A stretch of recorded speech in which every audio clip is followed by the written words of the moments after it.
Ngayong araw guys ay muntikan na ako maiwan sa aking sasakyan na eroplano. Buti na lang nakaabot pa ako. Papunta din ako niyan pa Maynila. Imbitahan din ako maglaro ng basketball doon sa Santa Maria, Laguna kasama si LeBron James.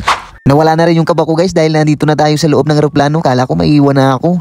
What's up mga ka-adchoy? Ngayong araw guys ay bago tayo babiyahe papuntang Maynila ay bibili muna tayo ng mga pasalubong tulad nitong kalamay, tsaka bibili rin ako ng top bread. Ito talaga yung request ng nanay ko na magdala ako ng utap. Dalawa lang ang nabili ko kasi yan lang natira. Sure ako nito na matutuwa na naman sila dahil may dala naman akong pasalubong. So guys, magpagupit na naman tayo para magmukhang gwapo naman ulit dahil mumukha na yung ermitanyo. Charot!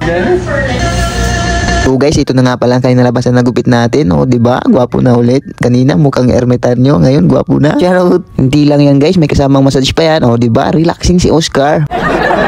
So guys, pabiyahe na nga pala ako niyan pa Maynila. Doon nga pala ako sa Maynila mag New Year kasi andun sila lahat. Mga magulang ko at saka mga kapatid ko. Ang sarap kasi sa pakiramdam na makumpleto yung buong pamilya nyo sa pagsalubong ng bagong taon ngayong 2025. Shoutout din nga pala sa gwapo kong driver at isang vlogger na si Pops TV na yung laging content niya ay nagbibigay ng libreng sakay sa mga magagandang babae. Charot. So guys, muntik na nga pala ako malate sa aking biyahe. Buti na lang nakahabol pa tayo. Grabe talaga yung kaba ko niyan guys. Kaya napatakbo na lang ako. Charot. Kung nakaabot ka man sa video ito, advance happy New Year nga pala. More blessing din sa inyo. Kita-kits na lang sa 2025. See you Maynila. Come back again in Maynila. Eee, charot.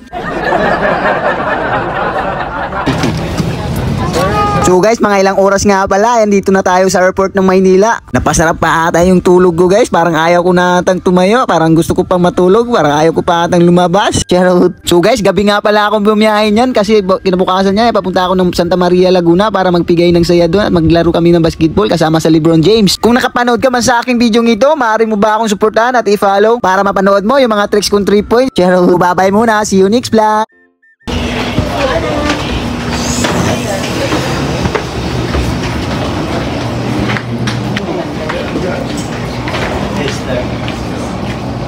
Oh.